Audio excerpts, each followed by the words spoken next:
What is good, ladies and gents of YouTube? My name is BBK Dragoon, coming at you today with yet another replay review. I hope your Sunday is going fantastic. I know mine is. It's beautiful outside. We had some really good Halo news this week. We're going to look at a gameplay from Excll, Excll. He is playing some Slayer DMRs. This is not title update, so it's old school, big fat bloom.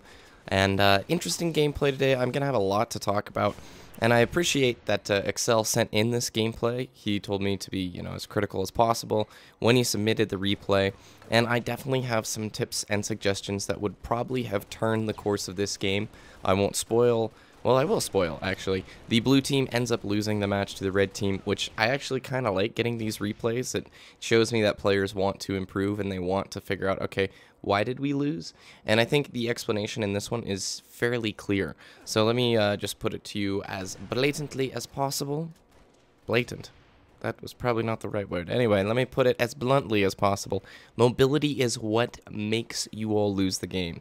If you are staying in the back of your objective, if you're staying only in your sniper hut, the red team eventually is going to figure out that they can push up on you and take advantages of those flanks if you're just going to chill in your own base. And so I am going to fast forward pretty significant chunks of the gameplay. It's a 9-minute gameplay, and you guys will start understanding what I'm seeing here in a moment.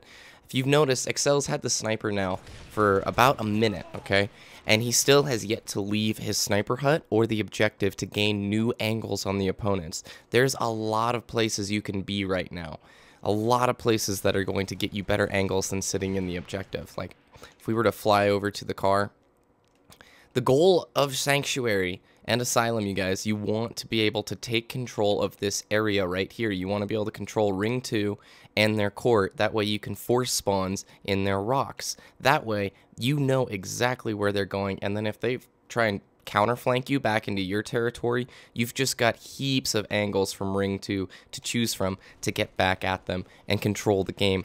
But we're not going to see that control from the blue team. Eventually, we're actually going to see the red team taking this control and using it to their advantage against the blue team. I do like the snipes that Excll gets. They're not very mobile, but he does end up getting quite a few snipes. But the problem is the lack of aggression from the blue team is going to be seen pretty clearly by the red team.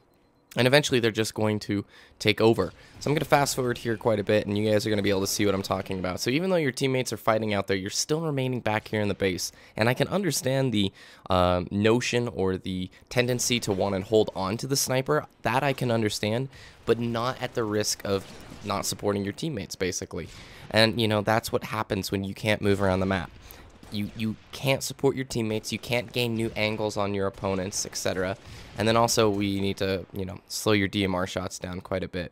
So you can see it's not title update, so you have to shoot mighty slow. And each time you fire like that, that bloom gets bigger and bigger, and you're just decreasing your chances of hitting that shot. So time those shots out, man. If you can, even count it in your head. 1, 2, 3, 4. It might be a little tedious at first, but once you get that rhythm and the pacing down, you'll understand a little bit better that timing and how it works, I feel. So again, a lot of shots going on, a lot of action going on, but you're not really moving to respond to it. Even though you're out of sniper ammo at this point, you haven't probably left the 30-yard line. I don't think you've made it past that point yet in the game, which is going to severely hinder you guys because you can't rush the power weapons like the sword. You can't rush, shotgun. You can't, well, I guess their shotgun, if you get what I'm saying. You could get your shotgun, but you really want to be controlling their court. You want to be pushing right here like you're doing. No, so close, so close. If you would have just continued that push and then went on into Ring 2, would have been fantastic. Again, picking up the sniper rifle, I appreciate that, but I don't appreciate the way it's being used, or at least I don't think it's the optimal. So here we are. You're in a sniper fight with the, let me pull it into that guy. Yep. Deuce Hochis. You're in a sniper fight with that guy. He's at the sniper spawn. He knows where you are, but you don't have a good idea of which way he went. If he went left out of cover or if he went right out of cover. And so I really think you need to be careful when you poke your head back up in the same spot. It's very predictable, and it allows the enemy team to score a super easy snipe. If you get caught in a sniper fight like that, that guy bodies you, I would never recommend popping up in the same place. I would recommend moving, relocating, and getting a better angle. I mean, let's look at this situation. If you were to come over, There's up. There's down.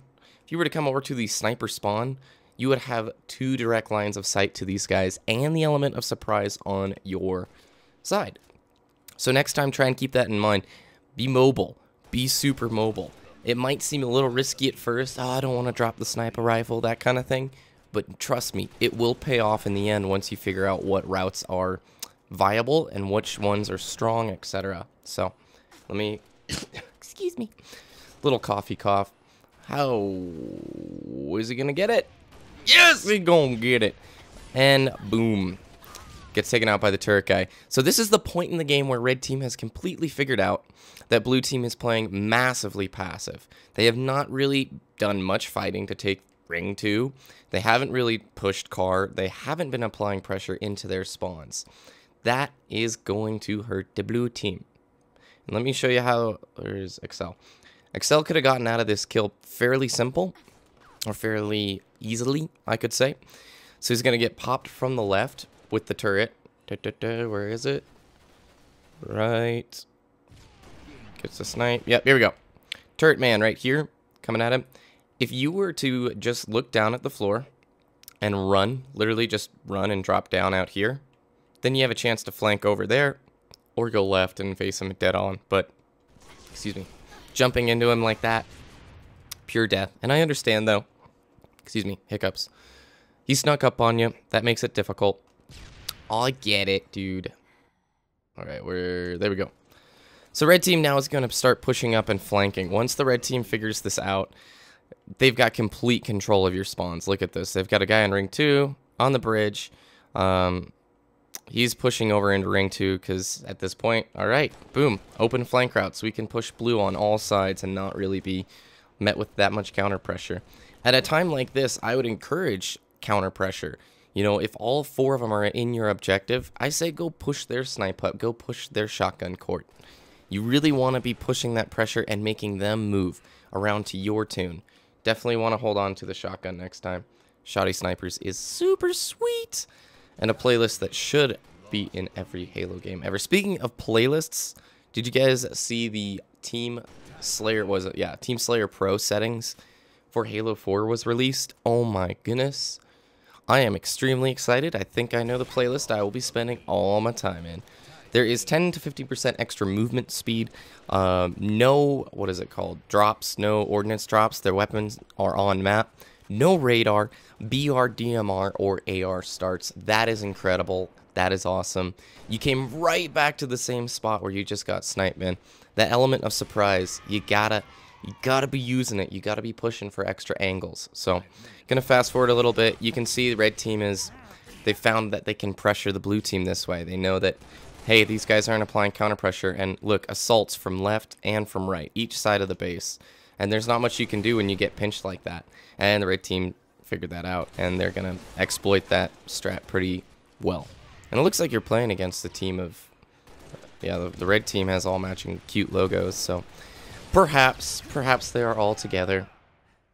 One can only assume. Oh, sword. Oh, good juke, dude. Almost. One more DMR shot, and that would have popped them. This game, the momentum just spiraled out of control because the...